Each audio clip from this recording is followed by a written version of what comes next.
응답과 성취 사이. 민수기 21장 33절에서 35절 말씀. 그들이 돌이켜 바산길로 올라가매 바산왕 옥이 그의 백성을 다 거느리고 나와서 그들을 맞아 에드레이에서 싸우려 하는지라. 여호와께서 모세에게 이르시되 그를 두려워하지 말라. 내가 그와 그의 백성과 그의 땅을 내 손에 넘겼나니 너는 헤스본에 거주하던 아모리인의 왕 시온에게 행한 것 같이 그에게도 행할지니라. 이에 그와 그의 아들들과 그의 백성을 다 쳐서 한 사람도 남기지 아니하고 그의 땅을 점령하였더라. 예, 오늘은 응답과 성취 사이라는 제목으로 하나님의 말씀 전하겠습니다. 오늘 본문 말씀은 이스라엘이 바산을 정복한 내용입니다. 그 3절밖에 안 되는 내용이지만 3절밖에 안 된다고 해서 바산이 그렇게 만만한 상대는 아니었습니다. 간단하게 나왔지만 바산은 굉장히 강한 상대였습니다. 이름도 바산, 뭔가 있어 보이잖아요. 그죠? 이 바산은 고지대에 위치해 있어요. 그래서 정복하는 것이 쉽지 않았습니다. 그 성이 천연 요새였다고 합니다. 또 바산 사람들은요, 덩치도 좋았어요. 그래갖고 아주 거대한 사람들이었어요. 그 예전에 정탐꾼들이 가나안 땅 정탐하고 나서 그 사람들은 막 거인입니다, 이렇게 보고를 했죠. 예, 바산 사람들이 그런 사람들이었어요. 그래서 이게 바산을 만만하게 볼 수가 없었습니다. 어떤 나라도 함부로 바산을 만만하게 보지 못했어요. 하지만 이스라엘은 하나님의 말씀을 따라 바산을 정복합니다. 35절에 보니까 이에 그와 그의 아들들과 그의 백성을 다 쳐서 한 사람도 남기지 아니하고 그의 땅을 점령하였더라. 자, 결과가 어떻게 되었죠? 완전한 대승을 거둡니다. 하나님의 놀라운 은혜죠. 그런데 오늘 우리가 주목할 부분은요, 바산이라는 그 상대가 어떤지, 또 전투의 내용이 어땠는지 이런 것들이 아닙니다. 바산을 물리친 이 사건을 통해서 하나님이 일하시는 원리, 우리가 응답받는 원리에 대해서 살펴보려고 합니다. 본문에는 하나님께서 일하시는 패턴이 잘 나타나 있어요. 응답, 기다림, 성취, 이런 순서로 하나님께서 일하시는 것을 볼 수 있습니다. 오늘 본문도 보니까 이스라엘 백성들에게 하나님은 바산을 점령하게 될 것을 먼저 말씀하세요. 그런데 어떤 식으로 말씀하셨는지 주의 깊게 볼 필요가 있습니다. 그 34절에 보니까 이렇게 나와 있어요. 그와 그의 백성과 그의 땅을 네 손에 넘겼나니, 이렇게 말씀하세요. 좀 약간 느낌 이상하지 않습니까? 이 부분을 직역을 하면은 이렇게 해석을 할 수 있습니다. 내가 너의 손에 주었기 때문이다. 이렇게 조건문을 얘기하거든요. 그러니까 뭐래요? 이미 주어졌다. 이미 정복했다. 지금 이런 뜻이에요. 특이하지 않습니까? 그러니까 앞으로 정복할 수 있을 것이다. 이렇게 말씀하시는 것이 아니고 이미 정복했다. 이렇게 말씀하십니다. 물론 전쟁을 아직 하지 않았어요. 그래도 하나님께서는 이런 식으로 말씀하세요. 이렇게 약속을 먼저 말씀하시는 하나님을 우리는 보게 됩니다. 그리고 나중에 그 약속이 성취돼요. 이런 패턴은요, 여러분이 잘 아시는 여리고성을 점령할 때도 마찬가지였습니다. 이스라엘이 여리고성을 돌기도 전에 하나님께서는 이런 말씀을 하세요. 여호수아 6장 2절 말씀 보시면 여호와께서 여호수아에게 이르시되 보라 내가 여리고와 그 왕과 용사들을 네 손에 넘겨 주었으니. 자, 오늘 본문과 똑같이 말씀하시지 않습니까? 이미 주셨다는 거예요. 자, 이렇게 하나님은 말씀하실 때 이렇게 과거 완료형으로 자주 말씀하세요. 과거 완료형으로 말씀하시는데 과거에 일어났던 일을 말씀하시지는 않으세요. 이미 넘겨주셨다고 약속을 하시는 거예요. 근데 그 일은 앞으로 일어날 건데. 자, 전능하신 하나님이니까 충분히 가능한 일이에요. 그죠? 그런데 문제는 우리의 관점에서 보면 이게 어려워요. 이게 이해하기 어려운 겁니다. 우리는 현실을 보게 되잖아요. 그런데 현실은 어때요? 아직 이루어진 게 아니라고요. 약속은 받았지만 성취되었다고 말하기에는 아직 어렵지요. 그래서 우리가 어려움을 겪는 겁니다. 하나님은 이미 말씀하셨고, 하지만 그것이 성취되기까지는 간격이 있는 거예요. 기다리는 시간이 필요해요. 응답과 성취가 바로 탁탁 진행되었으면 좋겠지만 중간에 기다리는 시간이 필요하기 때문에 우리가 그게 힘든 거예요. 그래도 오늘 본문 말씀처럼 또 여리고성을 점령할 때처럼 그 정도의 간격만 있어도 괜찮을 것 같아요. 그 정도. 며칠? 그 정도 이렇게 있으면 좀 괜찮을 수 있어요. 견딜 수 있을 것 같아요. 근데 하지만 어떤 때는요, 이 기다림의 시간이 정말 오래 걸릴 때가 있어요. 그럴 때 우리는 참 힘이 듭니다. 예를 들면 아브라함에게 말씀하신 것이 그런 거예요. 하나님은 아브라함에게 자식을 약속하셨어요. 그런데 성취는 25년 뒤에 이루어집니다. 25개월도 아니고 25년이니까 얼마나 힘들었겠습니까? 그것도 젊을 때도 아니죠. 75세에 아이를 낳게 해주시겠다고 약속하시고 100세에 그걸 성취시켜 주세요. 예. 시간도 오래 걸렸지만 나이도 너무 많아서 그 약속을 온전히 믿기가 참 어려웠을 겁니다. 하지만 하나님은 약속대로 이삭을 주셨어요. 이렇게 오래 걸리는 경우가 꽤 많습니다. 이삭도 그랬어요. 그 아들 이삭도 하나님께서 그 자손의 축복을 말씀하셨죠. 그렇지만 20년 뒤에 야곱과 에서를 낳습니다. 다윗도 마찬가지죠. 왕으로 기름 부음을 받았어요. 그런데 15년 동안 고생하잖아요. 약속하신 대로 빨리 이루어 주셨으면 좋겠는데 하나님께서는 이렇게 중간에 기다리는 시간을 주신다는 겁니다. 또 우리가 민수기 묵상하고 있는데 모세도 마찬가지예요. 모세는 자기 백성을 구하고픈 그 열정이 있었어요. 그래서 40살 때 자기 민족을 괴롭히는 그 사람을 때려 죽입니다. 뭔가 열정이 있는 거예요. 열정이 없으면 이렇게 할 수 없습니다. 그런데 광야에서 그 후에 40년 동안이나 훈련받고 본격적인 일을 80세에 하나님께서 시키십니다. 40년 동안이나 기다린 거예요. 한 명만 더 얘기할게요. 요셉도 그래요. 요셉이 어렸을 때 꿈을 꾸었죠. 하나님은 요셉에게 아브라함처럼 이렇게 자꾸 나타나셔서 말씀을 하시진 않았어요. 근데 어떻게 보면 꿈으로 말씀을 하시고 약속을 하신 겁니다. 그 꿈을 꿨어요. 그런데 요셉이 17살 때 애굽으로 팔려갑니다. 그리고 총리가 된 게 30살이거든요. 그럼 일단 이때까지만 해도 13년이 걸렸어요. 그런데 이때가 과연 그 꿈에 보여주신 그 하나님의 약속이 이루어진 거냐? 그렇게 보긴 어려워요. 왜냐하면 꿈 내용은 가족들이 와서 절을 하는 거잖아요. 근데 요셉이 총리되고 바로 가족들이 온 게 아니에요. 가족들이 오기까지는 또 몇 년 더 걸렸어요. 그러니까 어쨌든 하나님께서는 약속을 하시고 성취되기까지 이 오랜 시간을 기다리게 하시는 경우도 참 많다는 겁니다. 하나님께서는 이렇게 일하세요. 응답 그리고 바로 성취, 이게 아니라 중간에 기다리는 시간을 주신다는 겁니다. 하지만 이렇게 약속을 믿고 성취를 기다리는 일이 우리에게 참 힘이 듭니다. 고통의 시간이에요. 누구나 힘이 들겠지만 저 같은 사람은 더 힘들어요. 저같이 기다리는 것을 못하는 사람들이 있어요. 저는요, 맛집에서 기다리는 것도 잘 못해요. 어디 맛있는 식당 있다고 해갖고 가서 사람들이 줄 서 있으면 그냥 그 옆에서 맛없는 거 먹어요. 예. 저는 맛집 쫓아다니는 건 되게 좋아하는데 줄 서면 안 들어가요. 그냥 못 기다리는 거죠. 근데 뭐 어떤 사람들은 뭐 공연장 같은 데서 밤새 기다리더라고요. 그 전날. 이런 분들을 보면 제가 참 대단하고 존경스러워요. 저는 그렇게 잘 못하거든요. 그러니까 저같이 이렇게 기다리는 거 못하는 사람은 더 힘들죠. 하나님께서 이렇게 일하시면. 기다리는 고통하면 제가 생각나는 것이 그 8년 전에 어머니가 여기 백병원에 이제 한 달 동안 입원하셨던 적이 있었어요. 저는 그때 참 이 기다리는 고통을 정말 뼈저리게 느껴봤어요. 그게 한 달밖에 안 됐지만, 한 달 조금 넘었지만, 저는 그게 진짜 너무 힘들었어요.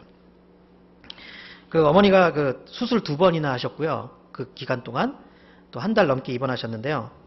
저 혼자 24시간 동안 옆에 붙어서 간병을 했어요. 간병인 그런 거 몰랐어요. 그리고 간병인 나중에 알았는데 돈이 없었어요. 예.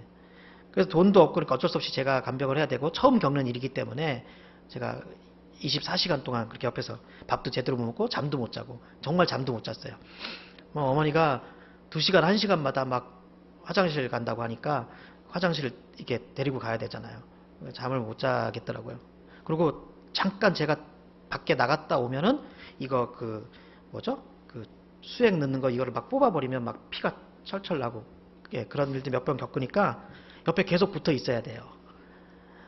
그래서 막 잘 못 만나는 친구 불러갖고 잠깐 와달라 그러고 잠깐만 봐달라 그러고 뛰어가갖고 밥 먹고 오고 그래서 하루에 밥을 한 번 먹었어요. 네. 왜냐면 그 사람들한테 누가 봐달라고 할 수가 없으니까.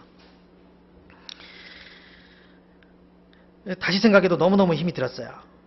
그리고 한두 달 뒤에는 결혼 날짜가 잡혀 있었어요. 근데 언제 태어날지는 모르는 거래요. 수술도 고령에 2번 수술하는 거니까 그 노인들은 수술할 때 어떻게 될지 모른대요. 그러니까 확실치 않고. 잘못하면 결혼식도 취소될 상황이었습니다. 그래서 매일 병상 옆에서 눈물로 기도했어요. 그러던 어느 날 이제 어머니도 고쳐주시고 결혼도 문제없이 제 날짜에 할 수 있을 것이다 라는 그런 주님의 응답을 받았어요.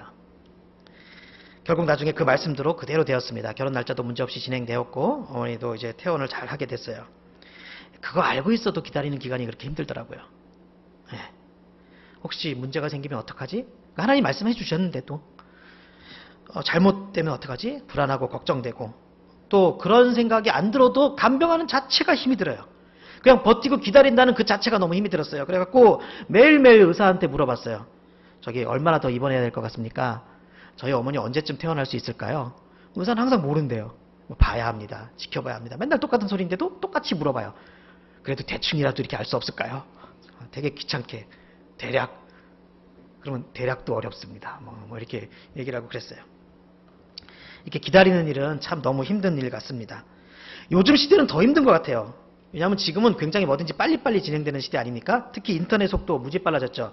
전에는요, 지금보다 엄청 느렸어요. 여러분 기억나시는지 모르겠어요. 근데 외국엔 더 느렸어요. 제가 10몇 년 전에 그 호주에 갔었는데, 와, 거긴 더 느리더라고요. 진짜. 이메일 하나 받는데도 엄청 오래 걸리는 거예요. 이메일 하나 받는데. 제가 막 답답해갖고 죽을 것 같더라고요. 예. 하지만 요즘에는요, 뭐든 다 빨라지고 점점 더 빨라지고 있죠. 인터넷 지금 생각하니까 뭐 엄청 빨라진 것 같아요. 옛날에 그 동영상 하나 다운받는 것도 그 용량 그렇게 않고도 하루 걸어놨거든요. 그 다음날 되고 그런 적 기억나실 거예요. 지금 뭐 금방 받죠. 이러다 보니까, 이렇게 빠른 시대다 보니까 요즘 사람들은 기다리는 일을 더 힘들어하는 것 같습니다. 예. 자, 이렇게 사람은 기다리는 거를 힘들어해요. 사람은 기다리는 일이 이렇게 너무 힘든데 하나님은 기다리는 것을 굉장히 중요하게 생각하십니다. 기도해도 응답하기까지 기다리게 하시고, 이미 약속을 하시고도 그 일이 성취되기까지 또 기다리게 하세요. 이게 하나님께서 일하시는 방식입니다. 그럴 때 우리 성도들이 자주 하는 말이 있습니다. 하나님, 언제까지입니까? 하나님, 속히 응답하소서. 이런 말이죠. 성경에도 많이 나오는 말입니다. 그런데요, 성경에 많이 나오는 말이 또 있습니다. 기다려라, 인내하라. 예, 이런 말도 성경에 많이 나와요. 그래서 히브리서 10장 36절을 보면 이렇게 말씀하세요. 우리 한번 같이 읽어볼까요? 시작. 너희에게 인내가 필요함은 너희가 하나님의 뜻을 행한 후에 약속하신 것을 받기 위함이라. 우리에게 인내가 필요한데 그 이유를 뭐라고 하십니까? 하나님의 뜻을 행하는 것이래요. 그러니까 우리를 기다리게 하시는 것은 하나님의 뜻이 있다는 겁니다. 자, 우리는 하나님이 시간을 질질 끄시는 느낌 받아요. 바로바로 주시면 얼마나 좋겠어요. 그래서 우리는 하나님께 하소연을 자주 하잖아요. 그렇다고 하나님이 능력이 부족해서 그러시는 것은 아니지 않겠습니까? 실제로 바로 응답해 주시고 이루어 주시는 경우도 있어요, 또. 하지만 대부분은 기다림의 시간을 주세요. 자, 여기에는 두 가지 이유가 있습니다. 우선요, 하나님과 우리의 시간 개념이 달라서 그래요. 그 베드로후서 3장 8절부터 9절까지 말씀을 한번 보겠습니다. 사랑하는 자들아, 주께는 하루가 1000년 같고 1000년이 하루 같다는 이 한 가지를 잊지 말라. 주의 약속은 어떤 이들이 더디다고 생각하는 것 같이 더딘 것이 아니라 오직 주께서는 너희를 대하여 오래 참으사 아무도 멸망하지 아니하고 다 회개하기에 이르기를 원하시느니라. 일단 하나님과 우리가 느끼는 시간에 대한 개념이 똑같지는 않아요. 1000년이 하루 같고 하루가 1000년 같고, 나는 엄청 길게 느껴져도 하나님의 보시기에는 그렇지 않은 겁니다. 일단 그런 차이가 있고, 또 하나님께서도 기다리시기 때문이에요. 하나님께서도 참으시기 때문이에요. 만약 하나님이 우리를 참아주시지 않으면요, 우리가 지금 응답이 되고 안 되고 이게 문제가 아니라 우리는 이미 다 멸망했을 거예요. 근데 하나님도 한 영혼이라도 봐주시고 기다리시는 거예요, 돌아오기까지. 그러다 보니까 하나님도 기다리시니까 우리에게 이 시간이 걸리는 게 있어요. 두 번째 이유는요, 그 기다림의 시간이 꼭 필요한 시간이기 때문에 그래요. 하나님은 그 기간 동안 아무것도 안 하시면서 괜히 우리만 마음고생시키시는 것이 아니에요. 또 그 기간 동안 우리에게 아무 일이 일어나지 않는 것도 아니에요. 비록 응답이, 그 약속에 대한 성취가 아직 오지 않았어도 그 기다리는 기간 동안 우리에게 유익한 역사들이 우리도 모르게 막 펼쳐지고 있는 겁니다. 하나님이 보이지 않게 막 작업을 하고 계신다는 거예요. 그 시간 속에 들어가 있는 사람은 느끼지 못하지만 모든 것을 알고 계시는 하나님의 관점에서 바라보거나 지나간 이후에 소급해갖고 그것을 바라본다면 우리가 느낄 수 있는 유익들 아주 많다는 거 우리 잘 알고 있지 않습니까? 그래서 이 기다림의 시간은요, 무의미한 시간이 아니에요. 내 야망이 깨어지고 하나님의 역사가 펼쳐지는 시간이에요. 무의미한 시간이 아니라 보석 같은 시간이에요. 그저 쉬는 시간이 아니라 하나님이 부지런히 일하시는 시간이에요. 나의 마음이 다운되는 시간이 아니라 내적 성장이 일어나는 시간이에요. 이 사실을 믿으시기 바랍니다. 우리가 이 사실을 믿으면 이 기간에 하나님에 대한 묵상이 풍성해지죠. 평안할 때는요, 사실 하나님에 대한 묵상 별로 안 하게 됩니다. 그렇죠? 하지만 이런 때는요, 하나님을 생각하게 되고 하나님의 능력만 전적으로 의지하게 돼요. 따라서 이 기다림의 시간은 하나님의 주권이 강화되는 시간입니다. 하나님의 주권이 단단하게 강화되는 시간이에요. 나를 위해 지금도 열심히 작업을 하고 계시는 그 하나님을 신뢰하는 거예요. 모든 것은 하나님께 달렸으니 나는 이 기다림의 시간을 그 뜻대로 순종하는 거예요. 이것이 기다림의 시간을 우리에게 주시는 이유입니다. 그러니까 기도와 응답 그리고 약속과 성취 사이에는 이런 이유 때문에 우리에게 기다림의 시간이 주어지는 거예요. 자, 그렇다면 문제는요, 이 시기를 살아가는 방법이에요. 알긴 알겠는데 우리가 방법을 알아야 되지 않겠습니까? 이 만만한 시기가 아니거든요. 그래서 우리는 말씀에서 그 방법을 붙잡고 싸워 나가야 됩니다. 5가지 방법이 필요합니다. 담대함, 침묵, 소망, 인내, 예배. 담침, 소인예. 담침, 소인예. 이렇게 성경은 우리가 기다림의 시간을 통과하는 방법들을 가르쳐 주세요. 오늘 이거 다 살펴보지 않고 한 2가지만 살펴보겠는데요. 첫째는 우리는 이 기다림의 시간에 무엇이 필요하다고요? 담대함. 그래서 우리는 이 기다림의 시간에요, 두려워하지 말고 담대하셔야 합니다. 오늘 본문 말씀 다시 보겠습니다. 오늘 본문 말씀 다시 보시면 34절을 보세요. 여호와께서 모세에게 이르시되 그를 두려워하지 말라. 내가 그와 그의 백성과 그의 땅을 네 손에 넘겼나니. 자, 지금 바산을 이스라엘 손에 넘겼다고 모세에게 말씀하세요. 이 구절을 직역하면 아까 말씀드렸죠. 내가 너의 손에 주었기 때문이다. 이렇게 말씀드렸죠. 그래서 어떻게 하라는 걸까요? 내가 너의 손에 넘겨주었기 때문이다. 그러니까 두려워하지 말라는 거예요. 이게 바로 하나님이 일하시는 방법이에요. 하나님께서는요, 우리에게 그냥 무턱대고 기다리라고 하시는 게 아닙니다. 성취가 되기까지 하나님께서는 반드시 미리 응답하시고 미리 약속의 말씀을 주시는 거예요. 우리가 기도와 말씀을 통해서 약속의 말씀을 먼저 받게 되어 있어요. 그래서 정답을 알긴 알면서도 기다리는 그게 힘든 거 아닙니까? 그죠? 결론을 모르는 건 아니라고요. 다만 참고 기다려야 하는 시간이 주어지니까 현재 보이는 상황은 바뀐 게 없고 어떨 때는 보이는 상황이 반대로 가는 것 같아요. 그렇죠? 불확실해요. 그러니까 불안하고 두려워하죠. 하지만 하나님은요, 이렇게 말씀하세요. 미리 알려줬으니까 제발 두려워하지 마라. 강하고 담대하라. 이렇게 말씀하세요. 승패는 이미 결정났다는 거예요. 다만 아까 말씀드린 것처럼 기다림의 시간이 필요한 이유들이 있으니 지금 인내가 필요한데 그렇다고 두려워하지는 말아라. 이렇게 하나님께서는 말씀하시는 겁니다. 나중에요, 여호수아에게도 같은 패턴으로 말씀하셨어요. 응답을 미리 주시고 그 다음에 하시는 말씀이 두려워하지 말라. 이렇게 말씀하세요. 여호수아 1장 5절부터 6절 말씀 한번 보겠습니다. 이건 같이 한번 읽어볼까요? 여호수아에게도 이런 식으로 말씀하세요. 시작. 네 평생에 너를 능히 대적할 자가 없으리니 내가 모세와 함께 있었던 것 같이 너와 함께 있을 것임이니라. 내가 너를 떠나지 아니하며 버리지 아니하리니 강하고 담대하라. 너는 내가 그들의 조상에게 맹세하여 그들에게 주리라 한 땅을 이 백성에게 차지하게 하리라. 보세요. 먼저 말씀을 주시고 그러니까 강하고 담대하라고 말씀하지 않습니까? 무조건 담대하라고 명령만 하시는 것이 아니에요. 하나님은 그렇게 불친절한 분이 아니십니다. 하나님이 우리에게 요구를 하실 때에는 그것이 가능하니까 충분히 조치를 취해 놓으셨으니까 요구를 하시는 겁니다. 얼마나 자상하신 분이십니까? 그래서 이렇게 말씀하시는 거예요. 고린도전서 10장 13절 말씀. 사람이 감당할 시험 밖에는 너희가 당한 것이 없나니 오직 하나님은 미쁘사 너희가 감당하지 못할 시험 당함을 허락지 아니하시고 시험 당할 즈음에 또한 피할 길을 내사 너희로 능히 감당하게 하시느니라. 그러니까 미리 겁먹지 말라는 겁니다. 하나님도 잘 모르시는 그런 어려움이 주어진 것도 아니고요. 또 하나님께서 다 지켜보고 계신다는 거예요. 넘어지지 않아야 되지만 혹시 넘어져도 하나님이 붙잡아 일으키시고요. 우리가 혹시 죽어도 다시 살리시는 분이 우리 하나님이세요. 이사야 51장 12절 말씀 보겠습니다. 하나님이 우리에게 이렇게 말씀하십니다. 함께 읽어보겠습니다. 시작. 이르시되 너희를 위로하는 자는 나 곧 나이니라. 너는 어떠한 자이기에 죽을 사람을 두려워하며 풀같이 될 사람의 아들을 두려워하느냐. 이 구절을 새 번역으로 보시면 이렇게 되어 있어요. 너희를 위로하는 이는 나 바로 내가 아니냐. 그런데 죽을 인간을 두려워하며 한갓 풀에 지나지 않는 사람의 아들을 두려워하는 너는 누구냐? 너는 누구냐?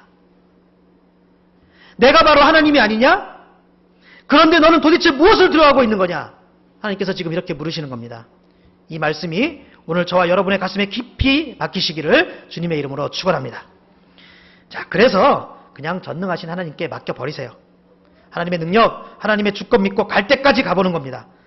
나아만 장군이 나병 고치러 왔을 때 요단강에 7번 몸을 담갔지 않습니까? 6번까지 담갔을 때도 몸에 아무런 변화가 일어나지 않았습니다. 여리고성도 마찬가지였어요. 마지막 날 6바퀴 돌 때까지도 아무런 변화가 없었습니다. 그런데 어떻게 됐죠?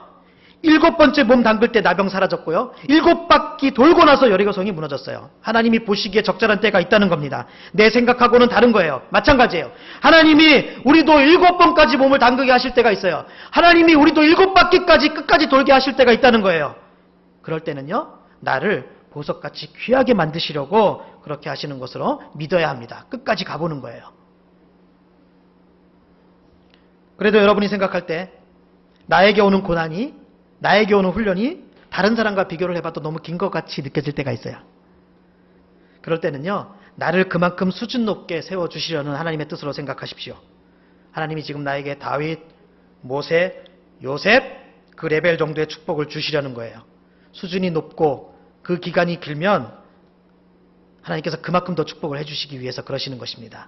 수준이 높으면 훈련도 센 겁니다. 그래서 시편 34편 19절에는 이렇게 말씀해요. 의인은 고난이 많으나 여호와께서는 그의 모든 고난에서 건지시는도다. 의인은 고난이 많아요. 응답하신 거 성취될 때까지 약속 붙들고 담대하십시오. 절대 두려워하지 않기를 바랍니다. 계속 그렇게 담대하게 버티시면 곧 큰 상을 얻게 되는 것입니다. 히브리서 10장 35절 말씀 우리 한번 읽어보겠습니다. 시작. 그러므로 너희 담대함을 버리지 말라. 이것이 큰 상을 얻게 하느니라. 아멘. 우리가 두려워하지 않아야 승리할 수 있는 것입니다. 그래서 하나님께서는 우리의 내공을 키워주시려는 거예요. 하나님은 우리가 담대하기를 바라시는 거예요. 우리의 힘이 강해지기를 바라시는 겁니다. 잠언 24장 10절 말씀에서도 보면 네가 만일 환난 때에 낙담하면 네 힘이 미약함을 보임이니라. 이렇게 말씀하세요. 우리는 고난의 때에 기다리는 때에는요, 낙담을 하게 되어 있어요. 그것은요, 아직 우리 내공이 약하다는 겁니다. 우리 힘이 미약하다는 것을 보여주는 거예요. 잘 보여주는 거예요. 하지만 하나님은 우리 내공이 강하게 되기를 원하시는 거예요. 그러니까 기다리는 시간은 그냥 낭비하는 시간이 아닙니다. 이렇게 상황을 통과하면서 우리의 힘이 쌓이는 거예요. 하나님께서 우리를 강하게 만드시는 과정이에요. 그래서 기다리는 시간에는 담대해야 합니다. 자, 이 기다림의 시간을 어떻게 살아가야 하는가? 두 번째 방법은요, 침묵입니다. 침묵. 사실 이런 시기는 편하고 쉬운 때가 아니에요. 고난의 때죠. 그러다 보니 무슨 말을 많이 합니까? 힘들다, 죽겠다, 짜증난다, 두렵다, 슬프다. 이런 말들이 자연스럽게 나올 수밖에 없어요. 저도 그런 편입니다. 이런 시기에 나오는 말은 대부분 부정적인 말 아닙니까? 그래서 어떻습니까? 하나님은 부정적 말들을 싫어하시거든요. 그러니까 또 결과가 안 좋게 돼요. 응답을 좋게 받아도요. 여러분 잊지 마십시오. 응답을 좋게 받아도 기다림의 시기에 이렇게 부정적인 말을 하면 어떻게 될까요? 약속된 좋은 결과도 뒤집힙니다. 그래서 이스라엘 사람들이 가나안 땅에 들어가지 못하고 망했어요. 안타까운 일 아닙니까? 하나님께서 축복의 약속을 주셨어도 우리가 말을 부정적으로 해버리면 그게 성취가 안 되는 거예요. 이 점을 우리가 아주 조심해야 됩니다. 여러분, 부정적인 말들은 사탄을 부르는 냄새입니다. 우리가 야외에 나가서 달콤한 음료수, 예전에 특히 그거 먹을 때 그러더라고. 써니텐 이런 거 먹으면 벌이 그렇게 와. 네, 달콤한 음료수 먹으면. 그죠? 그것과 마찬가지예요. 그러니까 여러분 이제 여름철에 이제 어디 놀러 가시면 벌이라든지 개미들이 음식 냄새 때문에 몰려올 때가 있거든요. 여러분 그럴 때 생각하세요. 아, 사탄도 이렇게 나의 부정적 언어의 냄새를 맡고 몰려온다. 네, 기억하십시오. 개미나 벌레들 몰려올 때 항상 생각하세요. 사탄도 이렇게 냄새 맡고 몰려온다. 나의 부정적 언어를 맡고 온다. 이렇게 생각하시면서 조심해야 합니다. 자, 그런데 반대로 벌레가 도망가는 F킬러처럼 사탄을 내어쫓는 말도 있어요. 그것은요, 바로 감사의 말이에요. 그래서 감사의 이유들을 찾아보고 그 말들을 하시면 사탄은 가까이 못 옵니다. 감사가 그만큼 능력이 있는 거예요. 하지만 대부분의 사람들은 이런 시기에 감사보다는 부정적 말들을 많이 합니다. 그럴 때 어떻게 해야 될까요? 아예 침묵하는 거예요. 네, 그 방법이 제일 좋아요. 말을 해갖고 망치기 전에 아예 그냥 말을 하지 말. 그러니까 내가 감사의 말을 하면은 사탄을 쫓아내고 응답을 땡길 수도 있어요. 그런데 대부분 사람들이 이 시기에는 부정적 말들이 더 많이 나온다고요. 그래서 성경을 보시면 참 재밌는 게 하나님께서 어떤 응답을 주시고 그것이 완전히 성취될 때까지 침묵을 요구하시는 경우가 아주 많습니다. 말이라는 것이 너무 위험하니까 차라리 그 입 다물라 이렇게 말씀하실 때가 많다는 거예요. 이스라엘 백성들이 여리고성을 점령할 때도 마찬가지였습니다. 여호수아 6장 10절 한 절 말씀만 보더라도 이 한 절 말씀에서 침묵하라는 것을 몇 번이나 말씀하시는 것을 볼 수 있어요. 우리 한번 볼까요? 여호수아가 백성에게 명령하여 이르되 너희는 외치지 말며 너희 음성을 들리게 하지 말며 너희 입에서 아무 말도 내지 말라. 그리하다가 내가 너희에게 명령하여 외치라 하는 날에 외칠지니라 하고 지금 벌써 한 절에서 입 다물라고 조용히 하라고 3번이나 나와요. 그래서 백성들이 조용히 여리고성을 돈 거예요. 자, 또 어떨 때는요. 아예 벙어리로 만들어 버리세요. 언제 그랬냐면 세례 요한의 아버지인 사가랴가 그런 경우예요. 누가복음 1장을 보면 어느 날 가브리엘 천사가 사가랴에게 나타나서 세례 요한이 태어날 것을 말씀하세요. 사가랴도 그런데 아브라함처럼 나이가 많았던 사람입니다. 그래서 자식을 낳기에는 어려웠던 사람이었어요. 근데 하나님은 아들이 생길 것을 약속해 주세요. 그런데 사가랴가 거기에 대해서 부정적인 말을 합니다. 누가복음 1장 18절을 보면 사가랴가 이렇게 얘기해요. 사가랴가 천사에게 이르되 내가 이것을 어떻게 알리요? 내가 늙고 아내도 나이가 많으니이다. 이게 무슨 말이냐면 이거 믿어지지 않는데 내가 늙었는데 이렇게 말을 해요. 이 말을 들으시고 하나님께서 이렇게 생각을 하셨을 것 같습니다. 이거 얘를 그냥 두면 위험하겠구나. 이를 망칠 수도 있겠구나. 이렇게 생각하신 거예요. 세례 요한 못 나올 수도 있겠구나. 그래서 하나님께서 조치를 취하십니다. 20절을 보시면 보라 이 일이 되는 날까지 네가 말 못하는 자가 되어 능히 말을 못하리니 이는 네가 내 말을 믿지 아니함이거니와 때가 이르면 내 말이 이루어지리라 하더라. 이렇게 하나님께서는 일정 기간 벙어리로 만드십니다. 여러분 옛날부터 천기누설 하지 말아라 뭐 이런 말도 내려오고 있고 또 그런 얘기 있죠. 정말 아주 좋은 일이 있으면 그거 괜히 입방정 떨면 망친다. 그래서 중요하고 귀한 일일수록 말하면 안 된다. 뭐 이런 말이 있어요. 그러니까 세상 사람들도 뭔가 좋고 놀라운 일을 앞두고는 침묵이 가장 좋은 방법이라는 것을 알았던 것 같아요. 하지만 세상 사람들은 그 이유는 정확히 알지 못한 것이고요. 하나님께서는 그 이유를 정확히 알려주십니다. 우리가 침묵하지 않으면 부정적 말을 하게 되니까 그런 거예요. 그래서 우리가 응답과 성취 사이에 이 기간을 보내는 방법에 대해서 성경은 정확히 우리에게 가르쳐 주시는 것을 볼 수 있어요. 예레미야 애가 3장 24절부터 26절까지의 말씀을 한번 보겠습니다. 예레미야 애가 3장 24절부터 26절까지 말씀. 자, 우리 같이 읽겠습니다. 시작. 내 심령에 이르기를 여호와는 나의 기업이시니 그러므로 내가 그를 바라리라 하도다. 기다리는 자들에게나 구하는 영혼들에게 여호와는 선하시도다. 사람이 여호와의 구원을 바라고 잠잠히 기다림이 좋도다. 어떻게 기다리라고요? 잠잠히 기다리라고 하십니다. 여러분 자꾸 부정적인 말을 하는 사람들 벙어리 될 수도 있으니까 조심하셔야 돼요. 하나님이 사랑하시면 벙어리라도 만드는 거예요. 왜? 그 약속 꼭 이루어 주시려고. 하나님이 사랑하시니까 그러는 거예요. 꼭 벙어리가 안 돼도 어떨 때는요. 하나님이 너무 사랑하셔서 그 약속을 성취시켜 주시기 위해서 말도 못할 상황을 만들어 주시는 거예요. 네. 말도 못하는 답답함이 얼마나 큽니까? 너무 속상해서 말을 못하기도 하고 너무 괴로워서 말을 못하기도 하고 아무도 알아주지 못하니까 말을 못하기도 해요. 그렇게 말할 수 없는 상황 만들어 주시는 것도 하나님이 그 약속 이루어 주시기 위해서 그렇게 하신다는 것을 우리가 믿으시기 바랍니다. 하나님이 귀하게 쓰신 사람들을 보시면 다 이런 공통점이 있어요. 그래서 백성들의 반역과 도전 앞에서도 모세는 침묵하며 하나님만 바랐습니다. 억울하고 비통한 상황들 속에서도 요셉은 침묵하며 하나님의 구원을 기다렸습니다. 자신의 목숨을 끈질기게 노리는 그 사울의 추격 속에서도 다윗은 잠잠히 하나님의 때를 기다렸습니다. 결과가 어떻게 되었어요? 이들 하나님이 이렇게 잠잠히 기다렸던 믿음의 종들에게 마침내 놀라운 역사를 보여주셨어요. 잠잠히 기다려야 돼요. 잠잠히 기다려야 돼요. 하지만 이렇게 잠잠히 기다린다는 것이 여러분 그저 말만 하지 말라는 게 아니에요. 또 이것도 이렇게 얘기하니까 그냥 무조건 말만 안 하면 해결되는 줄 알아요. 그런 것이 아니고 선하신 하나님을 반드시 건져주신 하나님을 확실히 믿으면서 침묵을 하라는 겁니다. 이렇게 믿음으로 잠잠히 기다리는 제일 좋은 방법이 뭘까요? 기도예요. 기도. 네, 기도예요. 기도를 뜻하는 거예요. 하나님을 바라고 잠잠히 기다린다는 것은 기도를 뜻하는 거예요. 사람 앞에서 침묵을 할지라도 하나님께는 계속 말씀을 드려야 되는 겁니다. 여리고성을 침묵으로 도는 백성들이 속으로 무슨 생각을 했겠습니까? 기도하면서 돌지 않았겠어요? 사가랴가 말을 못하는 그 기간 동안 무엇을 했겠습니까? 기도하면서 기다리지 않았겠습니까? 요나가 물고기 뱃속에 들어가서 뭐 했어요? 기도했잖아요.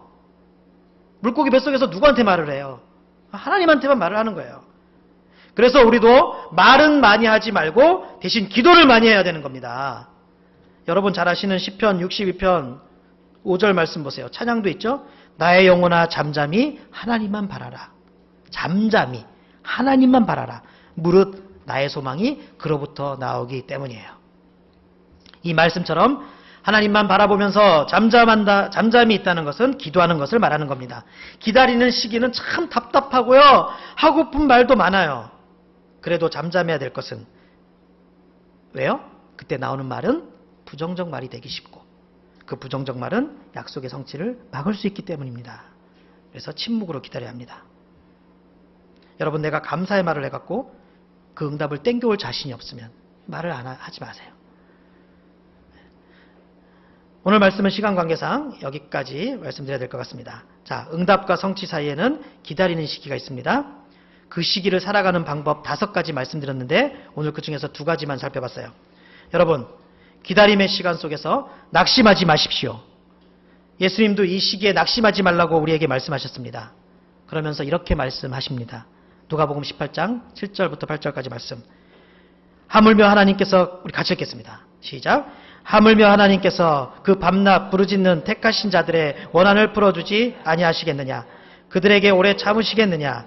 내가 너희에게 이르노니 속히 그 원한을 풀어주시리라. 그러나 인자가 올 때 세상에서 믿음을 보겠느냐 하시니라. 우리 생각에는 너무 오래는 걸리는 것 같더라도 하나님께서 그렇게 일부러 시간 오래 끄시지는 않아요. 가장 적절한 때, 가장 멋진 방법으로 성취하실 것입니다. 그러니까 낙심하지 마시고 두려워하지 마십시오. 그게 바로 믿음입니다. 그래서 하나님의 역사가 일어나는가, 그렇지 않은가가 문제가 아니라 우리의 믿음이 없는 것이 문제라고 말씀하시는 거예요. 중요한 것은 우리의 믿음입니다. 그리고 기다림의 시간 속에서 또 어떻게 하라고 그랬죠? 침묵하라고 했어요. 괜히 부정적인 말들 꺼내갖고 하나님이 주시려는 축복 막지 마시고 잠잠히 기다리십시오. 아까 말씀드렸지만 감사의 말로 그 일이 성취되는 것을 당겨올 자신이 없으시면 차라리 침묵하는 게 좋습니다. 말은 줄이고 기도를 많이 하십시오. 그것이 이 시기를 통과하는 지혜로운 방법입니다. 하나님은 반드시 약속을 지키시고 그 말씀을 이루십니다. 이 사실 잊지 마시고 고난의 시기를 담대함으로 또 잠잠히 기다리는 믿음의 사람들이 되시기를 주님의 이름으로 축원합니다.